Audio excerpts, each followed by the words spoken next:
प्रसाद ने विजय को या फिर नीलेश दोनों का मर्डर किया। बाकी दो कौन थे? मुझे कैसे पता होगा साहब? क्योंकि शायद तुम पांचवी हो। ओमकार यहीं मागी हली में था जब हम विजय के कत्ल की पूछताछ के लिए तुम तक पहुंचे। तुमने उसे इन्फॉर्म कर दिया और वो फरार हो गए। जख्म पे नमक मत रगड़ो साहब, मेरी छोटी बच्ची है। अभी तक मैंने उम्मीद नहीं हारी थी, हर रोज राह देखती थी, आज आएगा विजय, कल आएगा विजय। और रतन और ओमकार के बारे में मुझे कुछ मालूम नहीं था। और अगर वाकई में उन्होंने विजय का खून किया है तो सबसे पहले मुझे पूछना है क्यों।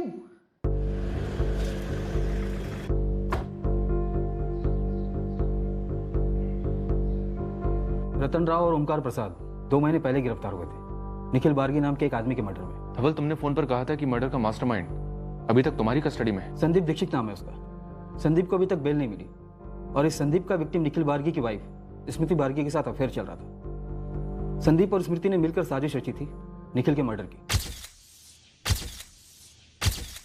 इन्होंने इस कत्ल को चोरी का एंगल देने की कोशिश की थी, लेकिन हमें दाल में कुछ काला लगा। निखिल की पत्नी स्मृति साफ साफ हमारी मुख्य संदिग्ध थी और वो कन्फेस भी कर गई थी कि उसने अपने प्रेमी संदीप के साथ मिलकर निखिल का मर्डर करवाया।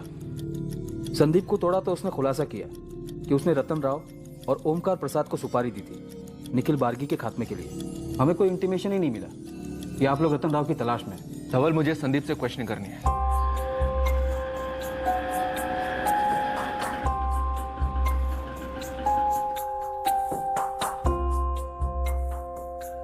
सब कुछ तो बता चुका हूं कोर्ट में। फिर से बोल संदीप। सुपारी मैंने रतन राव को दी थी। ओमकार प्रसाद को रतन ही लाया था। ये रतन कहां से मिला? पुरानी पहचान थी, नंबर था रतन का। मालूम था कि पैसों के लिए वो कुछ भी करेगा। इससे पहले भी कर चुका है। किसका मर्डर किया पहले रतन ने? इन दोनों का? मुझे नहीं पता रतन ने पहले किस किस को मारा और क्यों। ये रतन राव कहाँ मिलेगा अभी? फोन स्विच ऑफ है उसका। संदीप, कुछ छिपा मत, बोल दे। मैंने आपको पहले ही भी बोला था ना कि रतन आपको कहाँ मिलेगा। आपको वही मिला ना वो।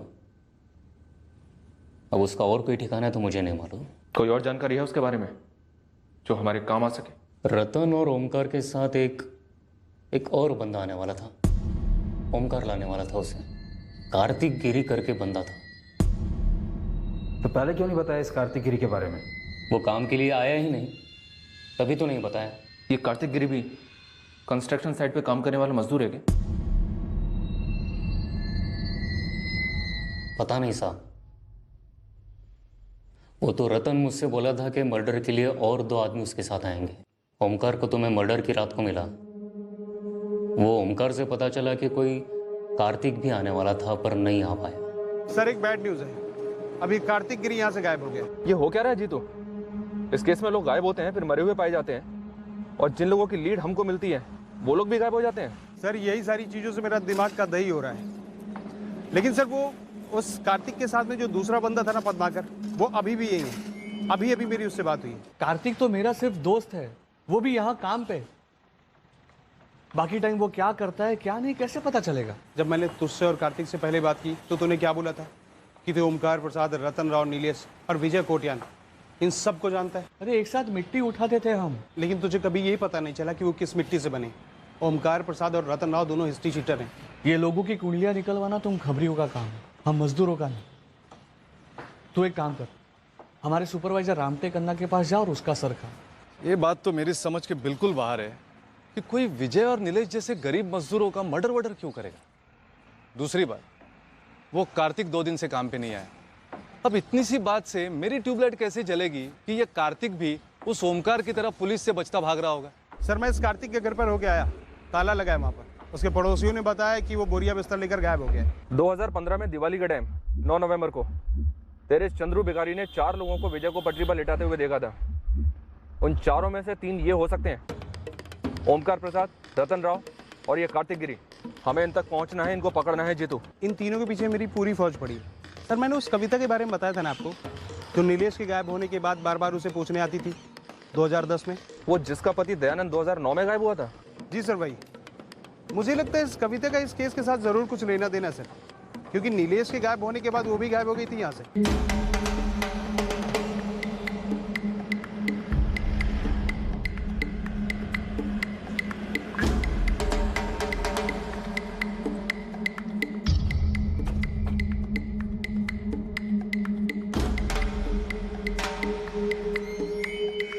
एक काम करो, जाके चुपके से पड़ोसी से पता करो ये कविता कहाँ गई।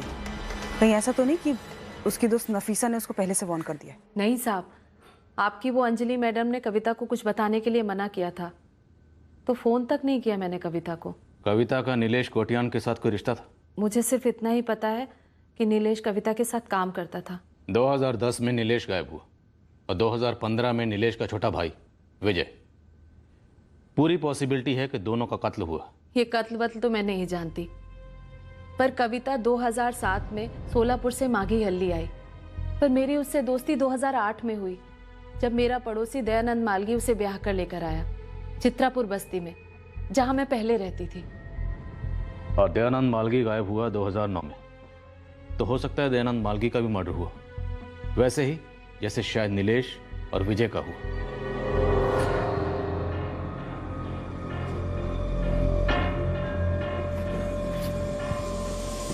सर, ये फरवरी 2009 का है।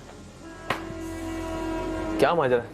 इतने सारे एक्सीडेंट केसेस मर्डर बन के निकल रहे हैं। 2015 का केस हमें 2010 में लेकर गए और 2010 का केस हमें 2009 में लेकर आए।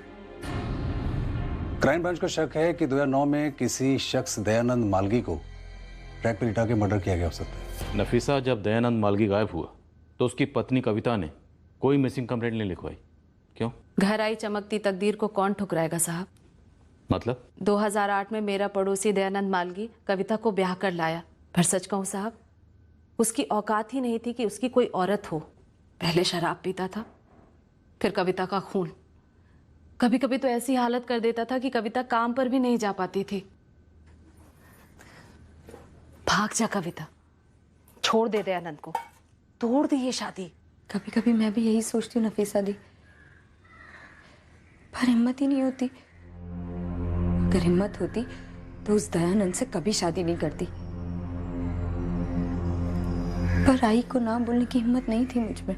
अब भी देर नहीं हुई है, 6 ही महीने तो हुए हैं तेरी शादी को, उसमें ये हाल है। पता नहीं आगे दयानंद तेरे साथ क्या करेगा। कविता, मुझे तेरी फिक्र है, इसीलिए कह रही हूँ, कब तक चलेगा ऐसा? पता नहीं नफीसा दी, कोई इतना जानवर कैसे हो सकता है। मेरी रूह कांप उठती है जब रात को वो दरवाजा खटखटाता है।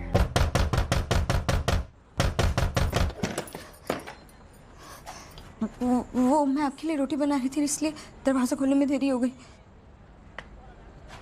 खाना लगा चल।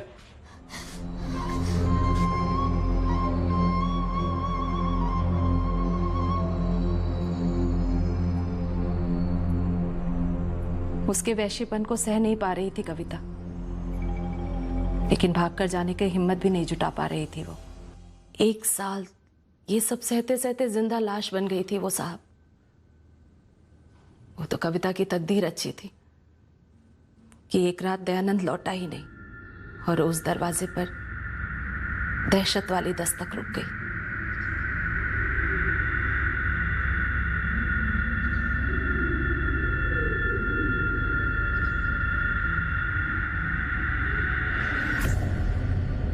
नफीसा दी, 3 दिन हो गए हैं। सब जगह पूछा? दयानंद जिस दारू के अड्डे पर पीता था वहां गई? सब लोगों का यही कहना है कि उन्हें नहीं पता। कविता, तू खुश है या दुखी है दयानंद के ना लौटने से? इसीलिए कविता ने पुलिस कंप्लेंट दर्ज नहीं करवाई, इस डर से कि कहीं पुलिस दयानंद को ढूंढकर वापस ना ले आए। जी साहब, दयानंद के गायब होने से कविता पर कोई फर्क नहीं पड़ा। कोई रोज नोचे घसोटे तो कौन रहना चाहेगा उसके साथ? दयानंद के ना लौटने से कविता का दर्द थोड़ा कम हो गया था। दर्द कम हुआ या दर्द कम किया गया? सच बताओ नफीसा, क्या दयानंद को कविता ने मरवाया? नहीं साहब, कविता में ये सब सोचने की बिल्कुल ताकत ही नहीं थी। अगर कविता को दयानंद को छोड़कर जाना ही होता तो कब का छोड़ देती। शादी के 3 महीने बाद उसकी अम्मी का इंतकाल हो गया। अब्बा का पहले ही हो चुका था। फिर वो दयानंद की मार क्यों सहती साहब? कहीं और जाकर अपनी जिंदगी बसा ना लेती? पर अब तक तो वो अंदर से पूरी तरह मुरझा चुकी थी। और फिर नीलेश आया माली बनकर, पानी से सींच कर इस मुरझाई हुई कविता को खिलाने के लिए। कविता और नीलेश एक ही जगह मजदूरी करते थे। शायद उन दोनों में दोस्ती हो गई हो। और शादी के बाद पहली बार खुश देख रही थी मैं कविता को। नीलेश से तेरी अच्छी जमती है, शादी कर लेना, तुझे भी सहारा रहेगा और नीलेश को भी। नहीं नफीसा दी, मुझे दोबारा शादी नहीं करनी। ये जो है जैसा है अच्छा है। शादी इंसान को जानवर और जानवर को हैवान बना देती है। चुप कर, कुछ भी मत बोल। एक दयानंद ऐसा निकला तो क्या हर कोई? जिंदगी भी तो एक बार मिलती है नफीसा दी। और इज्जत भी एक ही बार उछलती है कविता। मोहल्ले वाले देखेंगे, नीलेश तेरे घर रोज आता है, टाइम नहीं लगेगा मोहल्ले वालों को कुछ चार बातें बनाने में और उसे फैलाने में। भाड़ में जाए मोहल्ले वाले। मोहल्ले वालों को मेरा चबा हुआ चेहरा नहीं दिखता था जब रोज रात को दयानंद मुझ पर टूट पड़ता था? या मेरी चीखें नहीं सुनाई देती थी उन्हें? तो आगे क्या सोचा है? अभी के लिए इतना ही काफी है कि मैं खुश हूं और नीलेश भी।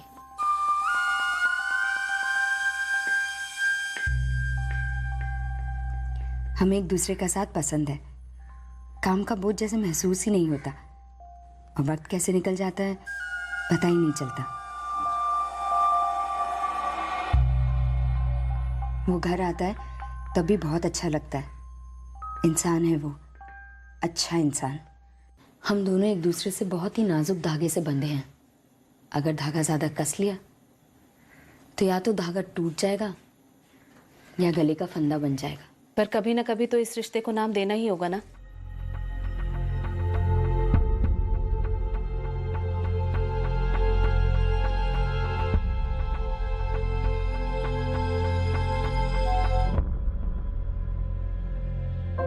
और जब नीलेश गायब हुआ, कविता इस कदर टूटी कि उसने हमेशा के लिए लौट जाने का फैसला किया। सोलापुर में भी कोई खास अपना था नहीं, अकेली रहती है, फिर से एक जिंदा लाश की तरह समझो। क्या ये नीलेश? मुझे नहीं पता साहब। कविता ने कभी मुझे नीलेश से मिलवाया नहीं, बस नाम सुना है उसका। तुम जितने लोग भी इस केस में शामिल हो ना, सब में एक बात कॉमन है। तुम सब लोग एक दूसरे के करीब तो हो, पर कोई भी एक दूसरे के बारे में कुछ नहीं जानता, या फिर बहुत कुछ जानकर भी सब अनजान बने बैठे। मैडम, पड़ोसियों ने आज सुबह तक कविता मोरे को देखा था। कहीं ऐसा तो नहीं आज ही गायब होने का प्रोग्राम बनाया उसने? मैंने पीसीओ से ब्लैंक कॉल भी किया था कविता मोरे को, उसने फोन आंसर किया था। अगर वो भाग गई होती तो फोन स्विच ऑफ कर दिया होता।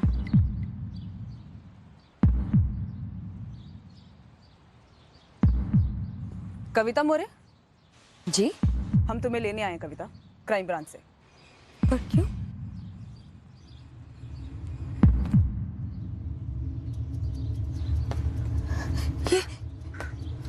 ये तो नीलेश है। सितंबर 2010 में ये गायब हुआ था जी। 17 सितंबर को। 18 सितंबर 2010 को अरुणापुरम और हिमगुड़ी रेलवे स्टेशन ट्रैक पर ये लाश मिली थी। नीलेश उसी दिन मर गया था? नहीं कविता, मार दिया गया था।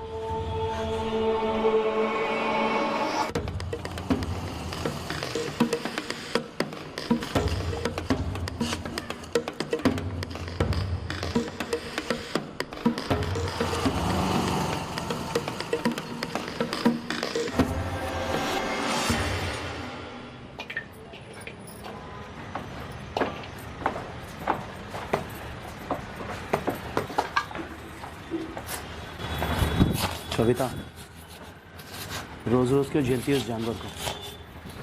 छोड़ क्यों नहीं देती उस दयानंद?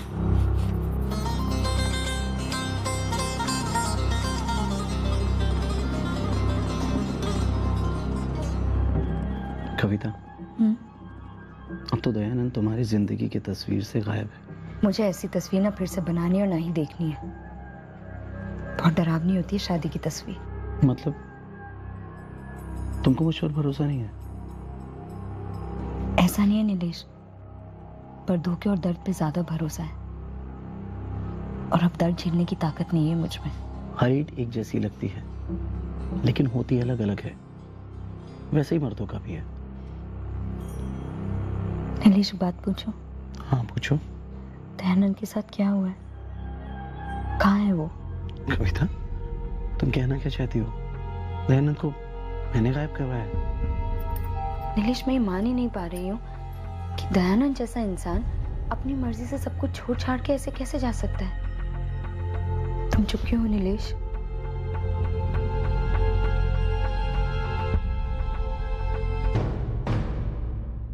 इस बार हम 2009 के एक्सीडेंट केसेस में सीधे सीधे मर्डर केस ढूंढ रहे थे। एक ऐसा केस जहां जिंदा आदमी को या उसकी लाश को रेल की पटरी पर इस कदर लटाया गया हो जिससे वो एक एक्सीडेंट केस लगे। और हम चौंक गए जब हमारी सोची गई मोडस ऑपरेंडी दरअसल एक असलियत साबित हो। मर्डर को एक्सीडेंट बनाने का यह तरीका बाकायदा अपनाया गया।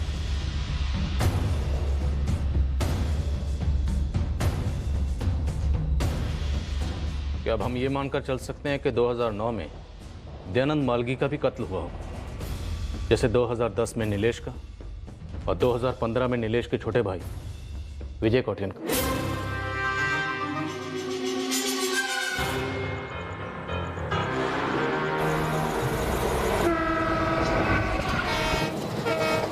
पूरे चांसेस हैं सर, क्योंकि तीनों ही केसेस में बॉडीज अरुणापुरम और हिमगुड़ी के बीच के ट्रैक पर ही मिली थी।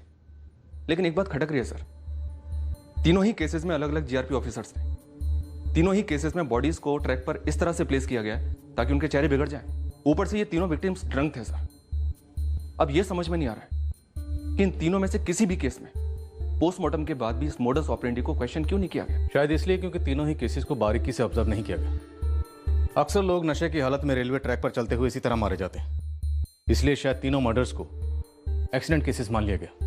और ऊपर से तीनों वारदातें अलग अलग वक्त पे हुई, 2009, 2010 और 2015। शायद इसलिए पैटर्न किसी की पकड़ में नहीं है। अंजलि कविता को लेकर आ रही है सर। इस कविता की ग्रिलिंग करते हैं तगड़े। वही एक लिंक है इस दयानंद मालगी और नीलेश कोटियान के बीच।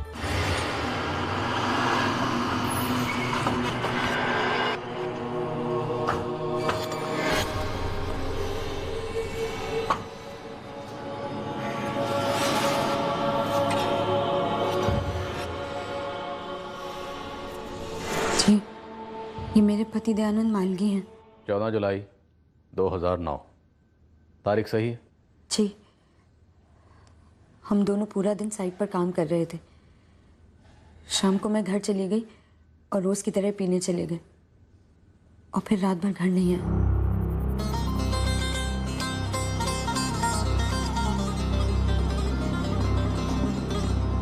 ये नीलेश तुम्हारी जिंदगी में दयानंद के जाने के बाद आया या उसकी मौजूदगी में? मौजूदगी में। पर जैसा आप समझ रहे हो वैसा नहीं था। नीलेश तब सिर्फ मेरा दोस्त था और उससे मेरी हालत देखी नहीं जाती थी। कविता, हम 2015 से उल्टे पैर चलते आ रहे। विजय कोटियान से 2010 में विजय के बड़े भाई नीलेश कोटियान तक, और फिर एक साल पीछे 2009 दयानंद मालगी तक। लेकिन तुम अपने अतीत को पीछे छोड़कर आगे बढ़ गए। तुम्हारे रास्ते का कांटा दयानंद था। कैसे निकाला उस कांटे को? नीलेश ने। और नीलेश को किसने मारा? और 5 साल बाद नीलेश के छोटे भाई विजय को किसने मारा और क्यों मारा? कविता, एक के बाद एक 3 मर्दों की लाशें बिछाई गई। क्या ये तीनों तुम्हारी जिंदगी का हिस्सा थे? क्या ये तीनों तुम्हारे प्रेमी थे? विजय को तो मैं जानती तक नहीं थी, कभी नहीं मिली थी उससे। बस उसके बारे में सुना था नीलेश से, और आज पता चला कि वो भी मर गया। ठीक है कविता, तुमने विजय को नहीं मरवाया, पर दयानंद को?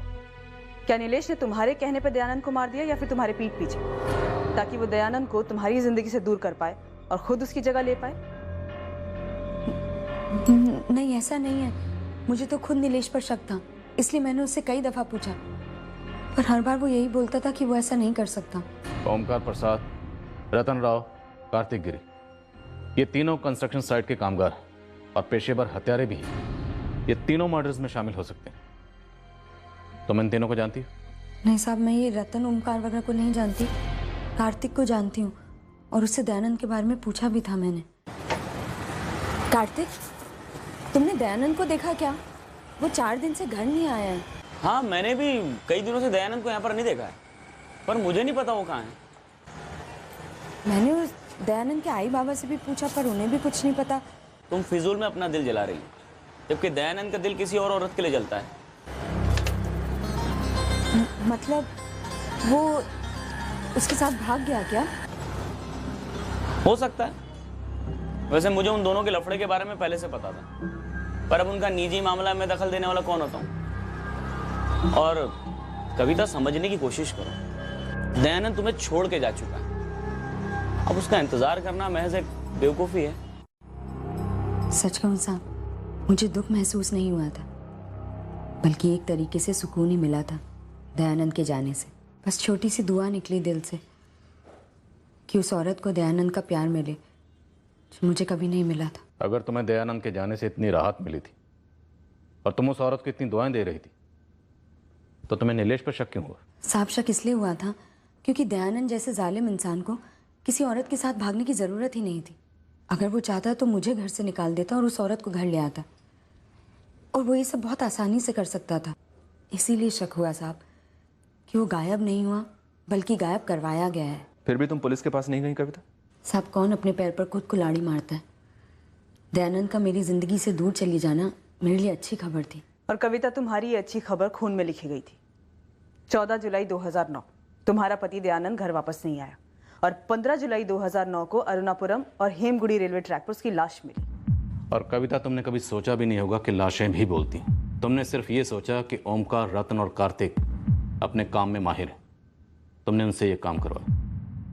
ये विजय को क्यों मारा? ये सच नहीं है साहब।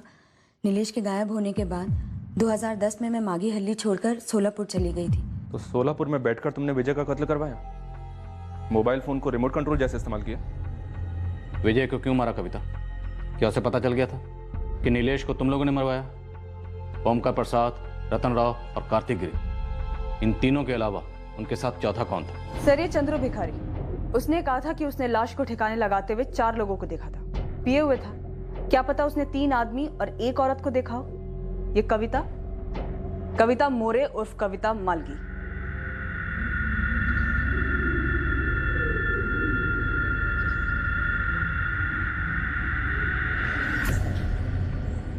क्या जीतू, 2 खंबा भी पी जाऊं तो आदमी को औरत थोड़ी ना बोलूंगा। और ये औरत तो साड़ी पहनी है, वो चारों आदमी ही थे।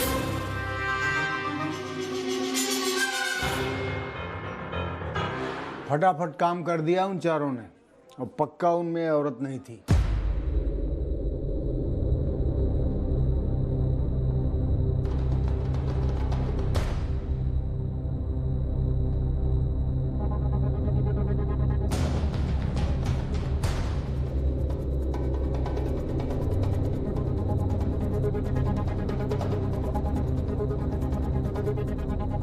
सर, ये कविता के पूरे 1 साल के कॉल रिकॉर्ड्स हैं, लेकिन इसमें एक भी नंबर यहाँ मागी अली का नहीं है, सिवाय नफीसा के। हुए जुर्म का पूरा ब्लूप्रिंट हमारे सामने है, और फिर भी किसने किया, क्यों किया, इसका एक भी स्केच हमारे पास नहीं। इन तीनों हत्यारों के लिए मैनहंट लॉन्च करो। इनमें से कोई एक भी या आधा भी हमारे हाथ लगा ना, तो हमें इस केस का क्रैक मिल जाएगा। हमने एक बड़े पैमाने पर सर्च ऑपरेशन लॉन्च किया, रतन राव, ओमकार प्रसाद और कार्तिक गिरी, इन तीनों को ढूंढने के लिए। लेकिन वो चौथा शख्स कौन था, ये अभी भी एक बहुत बड़ा सवाल था।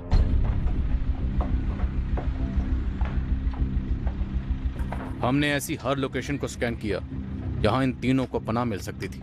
हर कंस्ट्रक्शन साइट हमारे रडार पर थी। कोई भी जगह छोड़ी नहीं गई जहां से ये लोग फरार हो पाए।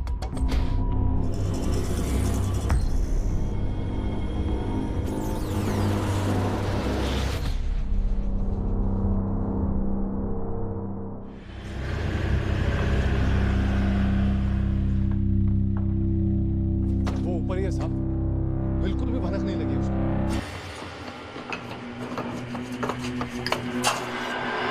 आखिरकार हम चौथे रहस्यमय हत्यारे तक पहुंचे, जो विजय कोटियान के मर्डर में शामिल था, पद्माकर गौड़। उसे केवल इतनी भनक थी कि हम लोग उसके बाकी 3 साथियों की तलाश कर रहे हैं। पद्माकर ने कभी सोचा भी नहीं था कि हम इस ट्रिपल मर्डर केस की जड़ को पकड़ लेंगे। पद्माकर के बारे में मैंने आपको क्यों नहीं बताया? क्योंकि आप लोगों ने कभी मुझसे पूछा ही नहीं उसके बारे में।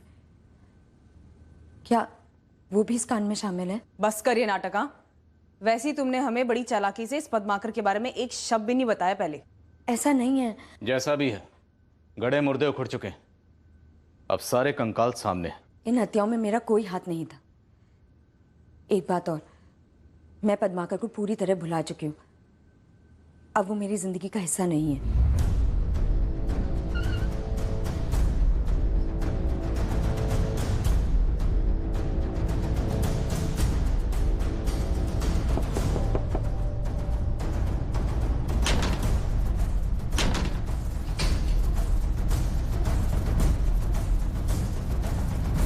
आखिरकार ये केस तब क्रैक हुआ जब रतन राव हमारे हाथ आए। सबसे पहले हम रतन राव तक पहुंचे और उसके जरिए बाकी तीनों तक। 2009, 2010 और ये 2015। अब इन तीनों के पहले, बाद में या दौरान बाकी जितने भी कत्ल किए हैं वो सब के सब बता दे रतन। 2015 और 2010 वाले मर्डर में मैं शामिल था, 2009 वाले में मैं शामिल नहीं था साहब। शुरू हो जा। सबसे पहले 2015, विजय कोटियान।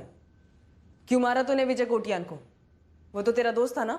हाँ, दोस्त था वो मेरा, पर वो कार्तिक गड़बड़ किया। कैसी गड़बड़? एक दिन विजय के साथ दारू पी रहा था, तभी पता नहीं क्या बक दिया। दूसरे दिन विजय अपना प्लान लेके मुझे आके मिला साहब। क्या हुआ विजय? अभी तेरे को मेरे साथ मेरे लिए एक काम करना पड़ेगा। अरे करना क्या, वो तो बता विजय। तू मेरा दोस्त है ना? बोल, दोस्त है ना? ये भी कोई पूछने का बात है? काम क्या है? किसी को जान से मारना है। इसको? उसने जिसने मेरे नीलेश अन्ना को जान से मार दिया। कार्तिक कल सब कुछ बताया मेरे को।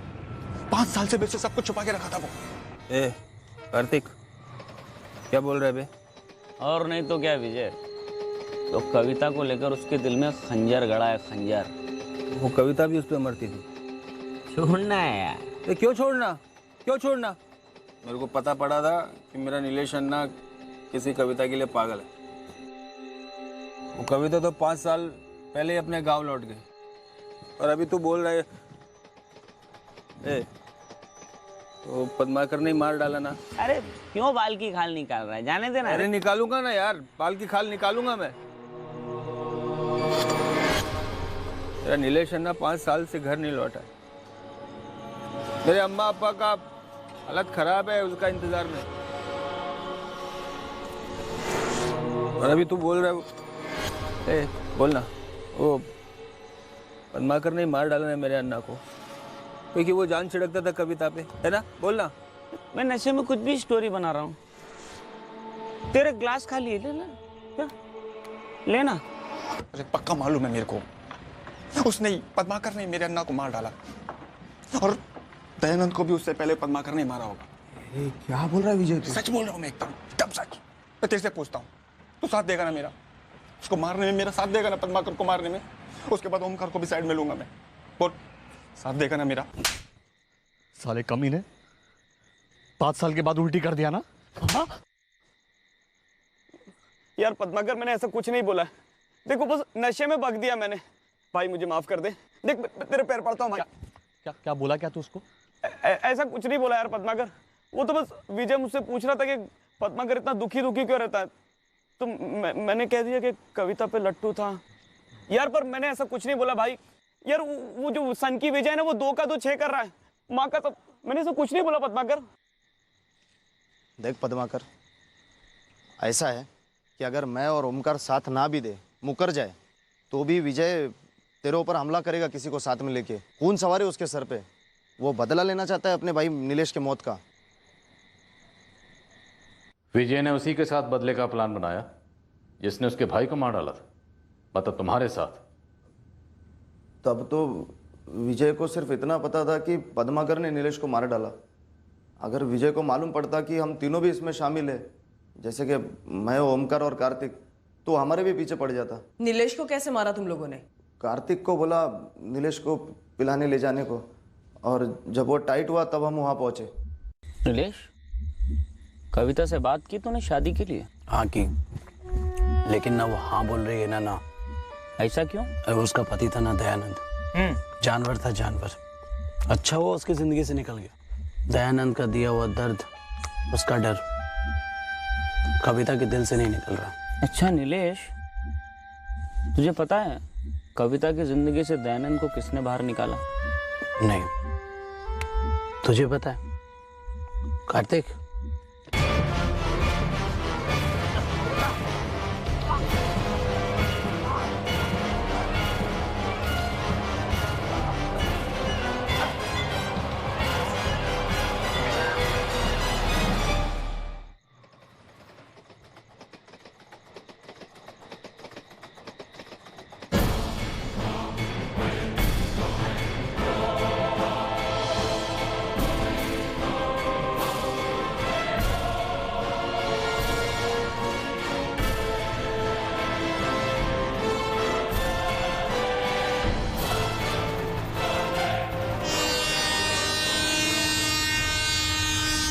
नवंबर 2015 को विजय को क्या कहकर बुलाया कि तुम लोग मिलकर पद्माकर को मारोगे? हाँ साहब, मैं विजय को बोला कि ओमकार पद्माकर को पिला के पूरा टून कर देगा, उसके बाद अपन वहाँ पहुँचेंगे और मार देंगे पद्माकर को। मैं किसी का खून करने जा रहा हूँ। चल। हाँ चल विजय, अभी पद्माकर फुल टाइट हो गया होगा पी के, वो ओमकार ने खूब पिलाया होगा उसे।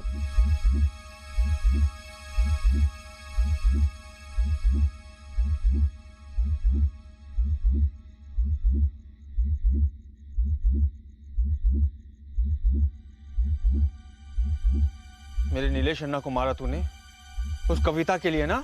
हाँ,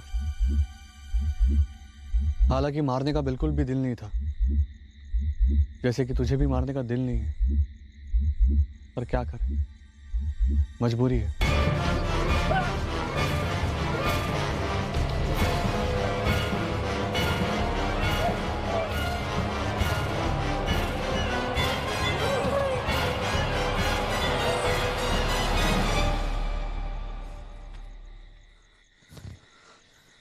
तूने मुंह नहीं फाड़ा होता ना तो ये करने की जरूरत ही नहीं पड़ती। 5 साल बीत चुके थे यार, सब कुछ सेटल था, क्यों बोला तू? भाई माफ कर दे यार पद्माकर, दिल से माफी मांग रहा हूँ, गलती हो गई थी यार।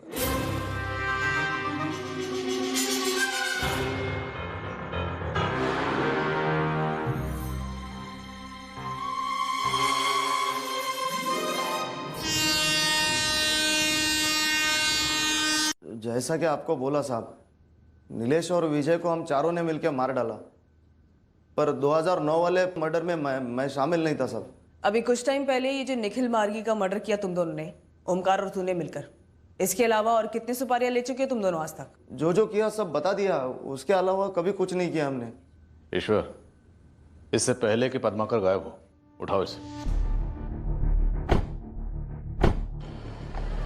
बाप रे, ये सभी एक दूसरे के खून के प्यासे हो गए थे, लेकिन ऐसा माजरा क्या हुआ था इनके बीच? हाँ मैं मानती हूँ कि मैं और पद्माकर प्यार में थे, लेकिन वो तब की बात है जब मेरी शादी नहीं हुई थी।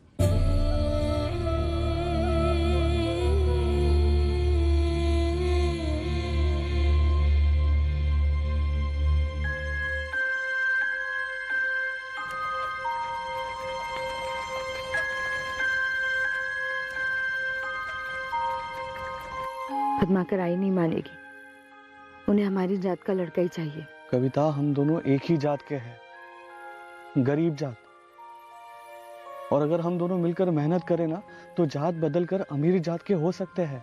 आई सुनेगी ही नहीं। उन्होंने दयानंद मालगी के माँ बाप को हाँ कर दिए। दयानंद? ये कौन? दयानंद के माँ बाप हमारी बस्ती में रहते हैं। उन्हें मैं शादी के लिए पसंद आई तो उन्होंने आई से बात की। उन्होंने कहा शादी का पूरा खर्चा वो ही उठाएंगे और दहेज भी नहीं लेंगे। ऊपर से हम दोनों एक ही जात के हैं। आई ने पक्की कर दी बात। क्या मतलब पक्की वक्की कर दी? कविता, तू चल हम दोनों भाग चलते। मैं आई के साथ ऐसा नहीं कर सकती। मतलब तू किसी भी दयानंद वयानंद के साथ शादी कर लेगी? करनी पड़ेगी। मैं बस यही बोलने आई थी तुझे। कविता बोलना, तू कैसे जीऊंगा मैं तेरे बगैर? और तू जी लेगी मेरे बगैर? कोशिश करनी होगी। हम दोनों को वक्त शायद सारे घाव भर देगा।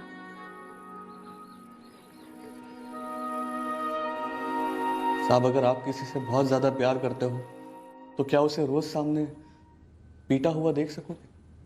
कभी चेहरा सूजा हुआ है, कभी चाल लगड़ी है। साहब, जब जब मुझे कविता ऐसी हालत में दिखती ना, तब मेरा खून खौलने लगता साहब। वो वैशी जानवर दयानंद मेरी कविता, मेरे प्यार को खुरेद खुरेद कर खत्म करने पर तुला था। दयानंद से शादी के बाद मैंने पद्माकर से कभी मदद नहीं मांगी, कभी भी नहीं। बस कभी कभार साइड पे टकरा जाते थे तो 2-4 बातें हो जाती थी।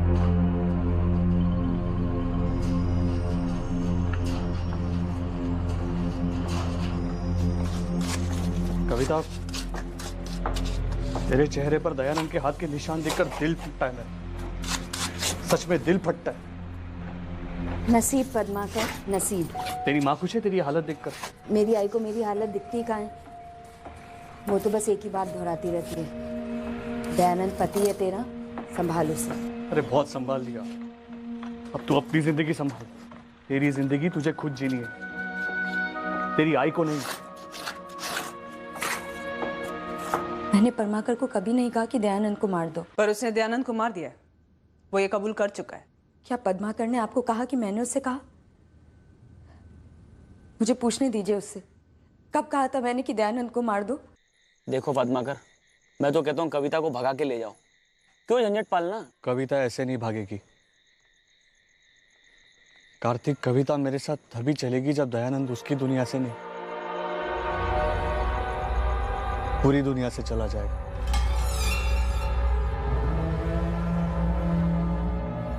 आ गया साला।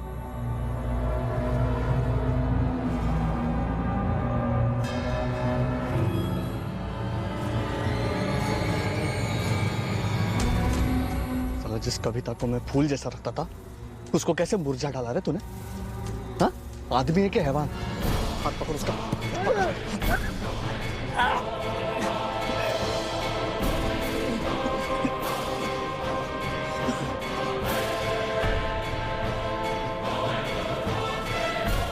नीचे खींच, नीचे खींच। बस बस बस बस बस बस बस बस।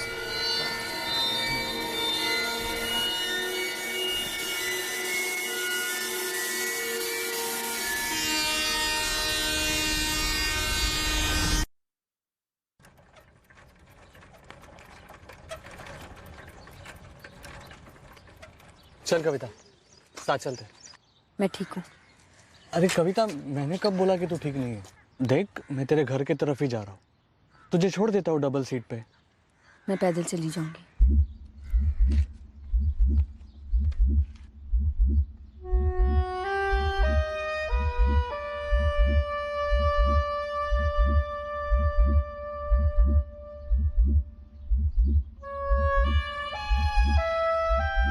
कविता देख, घुमा फिरा के बात नहीं करूंगा, मेरे को तेरे से शादी करनी है। मुझे किसी से शादी नहीं करनी, तुमसे नहीं, किसी से भी नहीं। अब सब कुछ बदल चुका है। लेकिन मैं नहीं बदला रे कविता, मैं अब भी तुझसे उतना ही प्यार करता हूँ जितना तब करता था।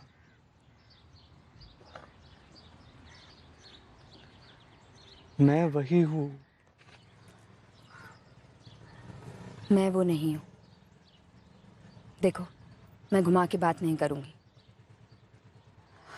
लेकिन मुझे अब तुम्हारे लिए वैसा नहीं लगता जैसे पहले लगता था। मैं अपनी पुरानी जिंदगी भुला चुकी हूँ और अब मुझे अपनी 1 साल की शादी और दयानंद दोनों को भुलाना है। मैं बस अब काम करना चाहती हूँ और अपना पेट खुद पालना चाहती हूँ।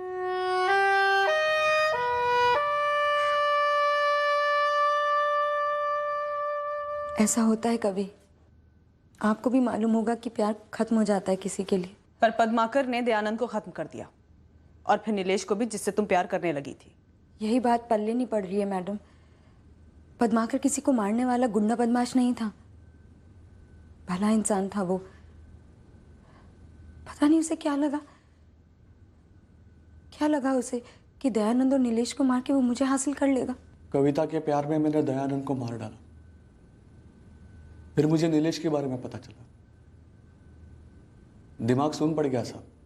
ये सच है पद्माकर, कविता अब नीलेश के प्यार में। शायद इसीलिए कविता तुम्हें मना कर रही होगी।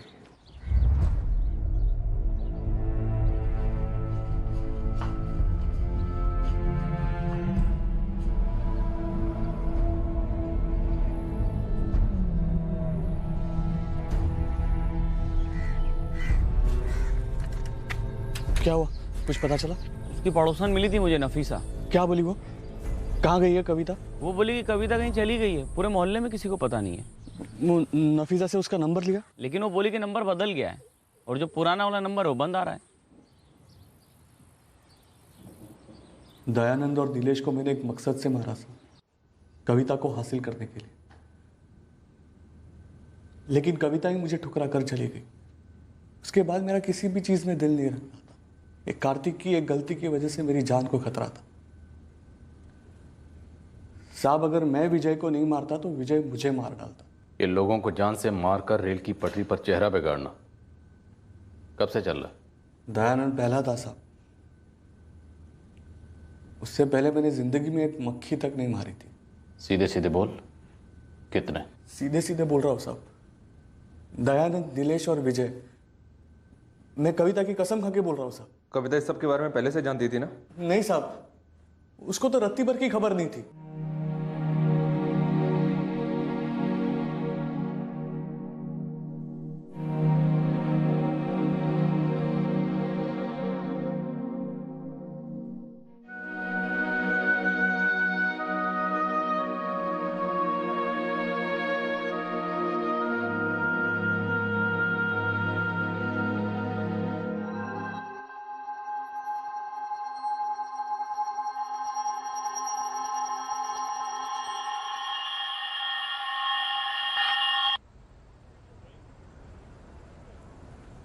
क्यों वे जीतू, आज तूने मुझे सामने से बुलाया, क्या हुआ? ये ले रख, ईमानदारी से इनाम का आधा हिस्सा दे रहा हूँ। वैसे तू आदमी काम का है। वो तो मैं हूँ, पर कोई मानता ही नहीं। कोई नई खबर है ना तो फोन घुमाना, ठीक है? कहा